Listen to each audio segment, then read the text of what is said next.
নানা আয়োজনের মধ্য দিয়ে রাজশাহী বিশ্ববিদ্যালয়ের ৭২তম প্রতিষ্ঠাবার্ষিকী উদযাপন হয়েছে। রোববার জাতীয় পতাকা উত্তোলনের মাধ্যমে অনুষ্ঠানের উদ্বোধন করেন শিক্ষা উপদেষ্টা অধ্যাপক ডক্টর চৌধুরী রফিকুর আবরার। এদিন সকাল ১০টায় জাতীয় সঙ্গীত পরিবেশন ও প্রশাসন ভবন ১ এর সামনে জাতীয় পতাকা উত্তোলন করা হয়। সকাল ১০:৩০টায় বেলুন, ফেস্টুন ও পায়রা অবমুক্ত করার পাশাপাশি করা হয় শোভাযাত্রা। বেলা ১১টায় বৃক্ষরোপণ, বেলা ১১:৩০টায় সিনেট ভবনে আলোচনা সভার আয়োজন করা হয়েছে।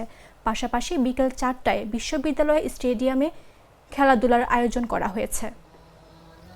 এই জুলাইয়ের মাসে এই ধরনের একটা অনুষ্ঠানে আসতে পেরে, তরুণদের সামনে আসতে পেরে এবং বিশ্ববিদ্যালয়ে যারা অভিভাবক আছেন, শিক্ষক আছেন, কর্মকর্তা কর্মচারী যারা রয়েছেন তাদেরকে আমি আন্তরিক অভিনন্দন জানাচ্ছি।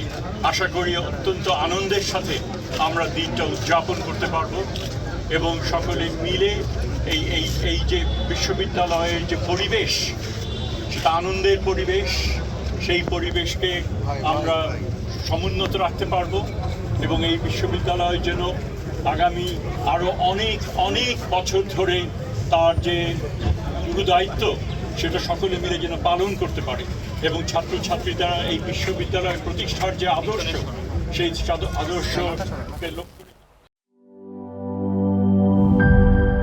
এই ঈদে জামা জুতো অ্যাক্সেসরিজের ডিসকাউন্ট।